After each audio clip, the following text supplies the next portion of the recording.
It's Christmas Eve. I'm standing on the bridge at Poole. You can tell by the traffic wanging down behind me. And I've come down to look at and get some advice on grayling fishing, trotting for grayling. Well, I'm down at Poole on the wharf. This is Dave Rushton, who is the Vice President of the Leeds Dasser Club, and we are trotting for, well, he is trotting for grayling.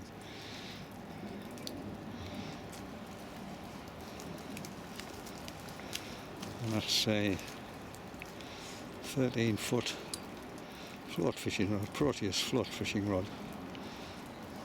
Probably lots of equivalents today.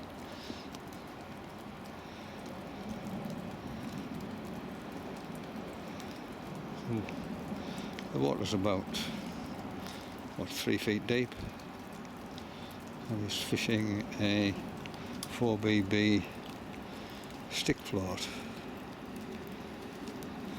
And he's just adjusting it for the depth. Just move the float up the line there.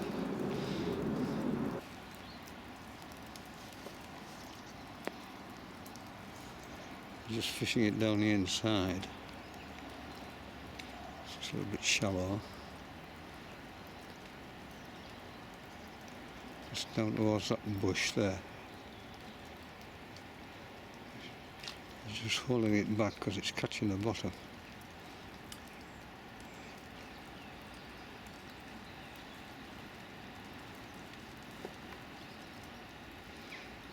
Every cast just put half a dozen maggots in.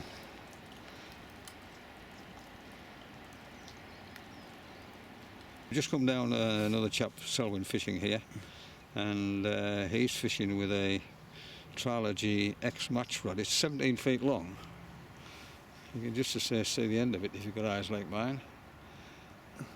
And he's got 3.5 pound line on with a 2.6 hook length. And this is the centre pin he's using, which is an Alcock Stanton. It looks like a 4.5 inch centre pin, and it's got a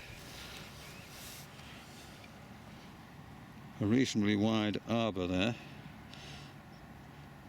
It's probably inch and a quarter arbor, maybe more, and it's got just enough line for trotting, about 50 yards of main line for trotting. And this is the float which he's using, which is an auger match float, which is one swan and one AA, which is sort of 3 AA, and he's fishing it with stick sail, so it's attached top and bottom. And I understand that this float goes back a fair number of years.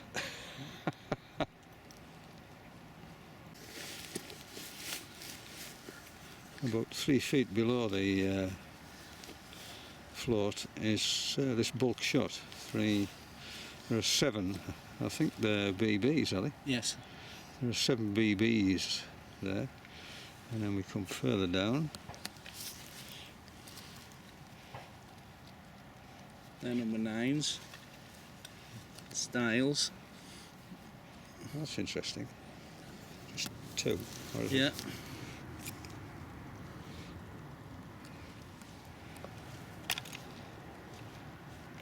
And then further down, about probably another 10-12 inches, a couple of styles. These are size 9, you see.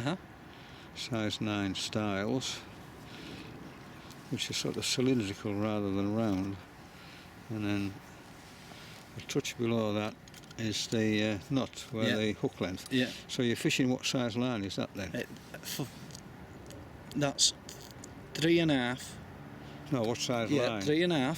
So it's 3.5 pound main line and 2.6. and 2.6 hook length, and then there's a little telltale in there, which is another style. Is that a size 9 again? Yes. And you're fishing an 18 red maggot. A size 18.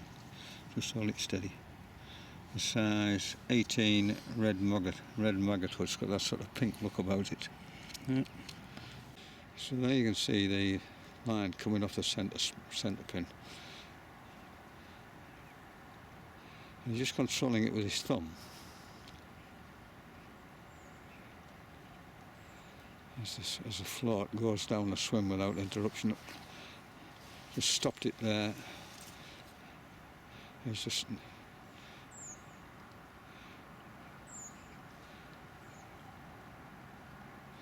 you'll notice when he wants to bring it back in how he bats the reel.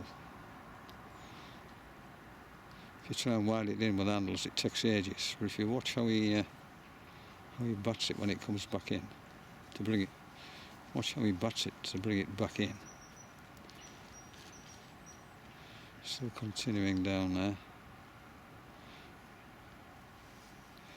Ooh, just thought he had a take there. Just jammed his thumb on to break the rail. Now watch how he bats it to bring it back in. There you are. Now he bats it that way. So the line is obviously coming off the top. Is that right? It's better when it's not windy. When it's windy, get far better control of it. Right.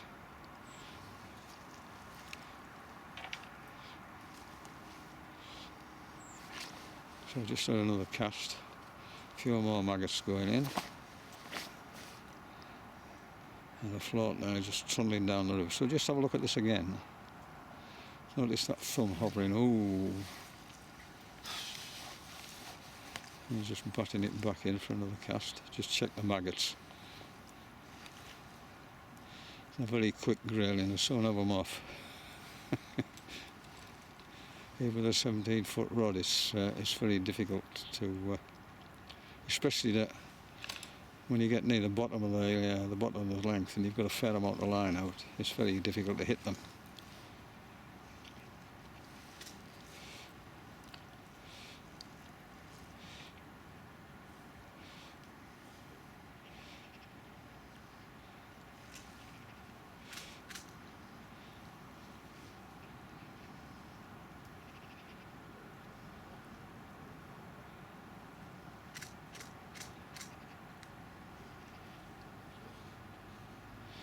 Just waiting for that take. Never take his eyes off. Never takes his eyes off the top of that float. As soon as it dives under, he'll hit that rail with his thumb. And just a flick of the rod end is all it takes. You don't have to pull the fish's head off. You just want to set the hook.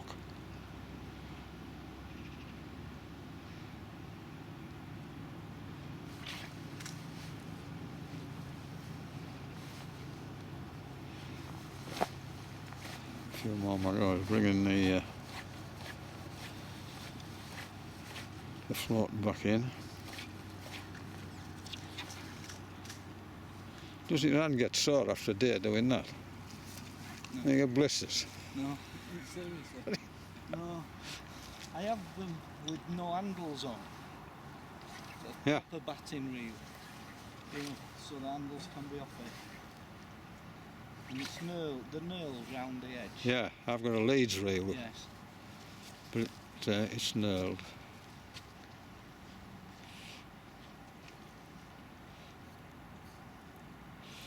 Look at it from a distance. You chuck the maggots in, Sal, save my maggots.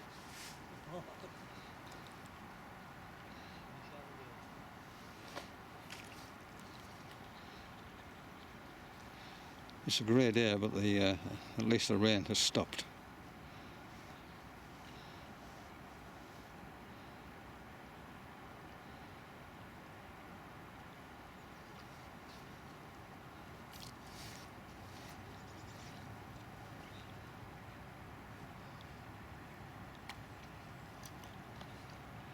See, it's just a gentle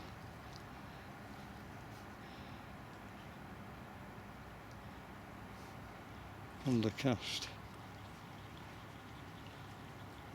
And the float's about, it's probably about a third of the way across the river.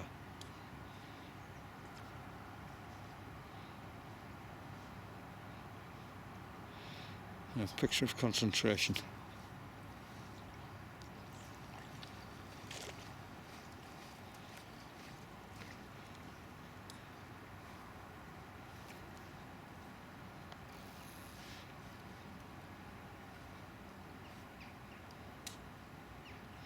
Now watch this cast.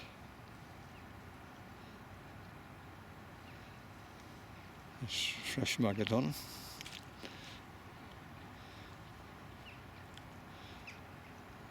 When they've been in the water, 2 or 3 casts of maggots become frozen and stop wiggling, whereas if you put a fresh maggot on, the movement of the maggots draws the fish's attention to it.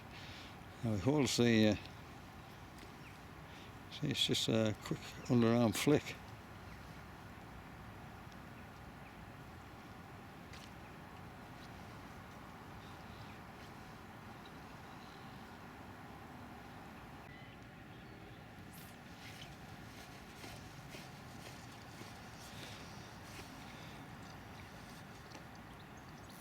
Just adjusting the float for the depth of the water.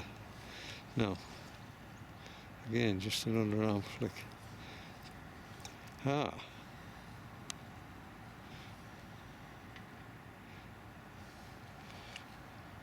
So if you watch the cast, with his left hand, he just takes some line and holds it away from the rod.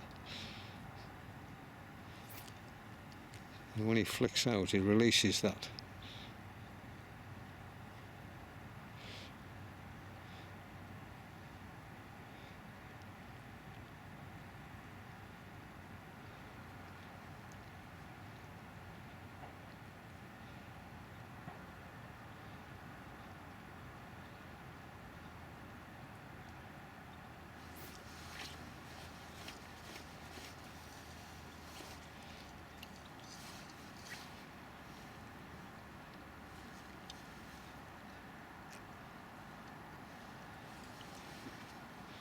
See another fresh maggot on.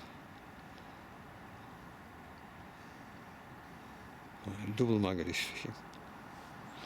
Now, he just pulls the line down there with his left hand, underarm cast, and lets go. And the float pulls that slack.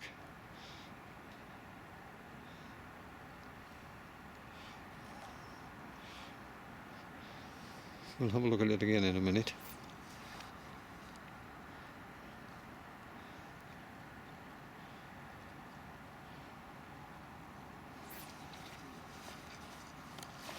Just take a closer look at that. There. Hold it with the left, swing it out and let go. Difficult to see because you can't see the line.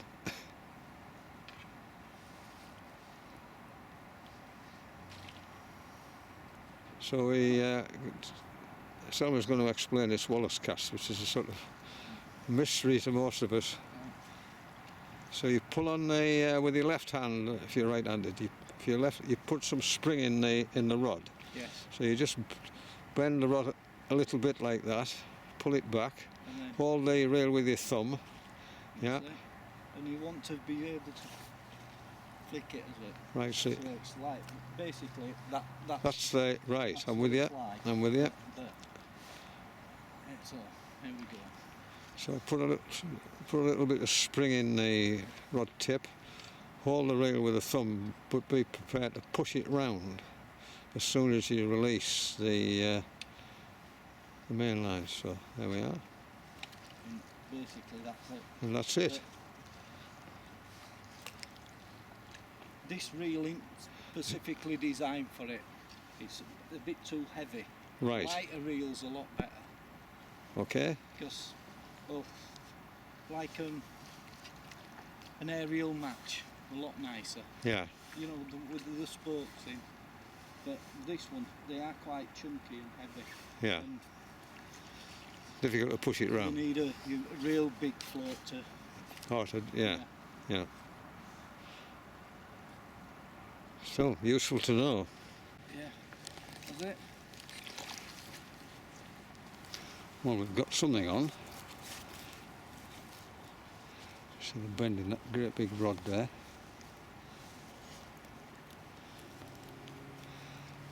You see, it winds it in with a, you can't bat it in with a fish on, you've got to wind it in with a handle, so it takes ages if it's right at the bottom of the swim.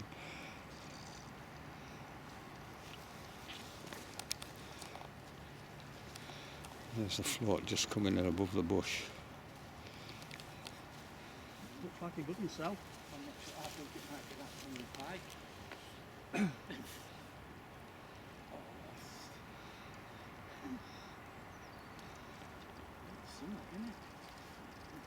It's a fair bend in the rod there, so it's obviously a decent sized fish. It's a trout. It's a trout. Oh no! Anyway, you seen bend on rod. There we go. Dinner. Oh, don't let it snag it in there. That's a good sized trout. Oh, there you go. Oh no, mice have had my net. Typical trout, halfway down its throat. That's a good sized trout, is that? Good pound. Dave's got a fish on. I don't know how big it is. There it is. It'll be about half a pound. A bit bigger. About half a pound, I would think. Still, there's a grayling. That's two in this swim. So where there's little ones, there might be big. Where there's little ones, there might be big ones. Well, we've got one on. I don't know how big it is, but it's a canny fish. Oh, a typical Yorkshire grayling. It'll be about half a pound. Yeah, might be 4 or 5 ounce. Oh, lovely looking fish there, just caught on, just lipped beautifully. Well, I thoroughly enjoyed my day at the pool. The grayling weren't very obliging, but yes, watching the experts with centre pins, you learn a lot. It looks so blooming easy, but when you try it, it's really, really difficult.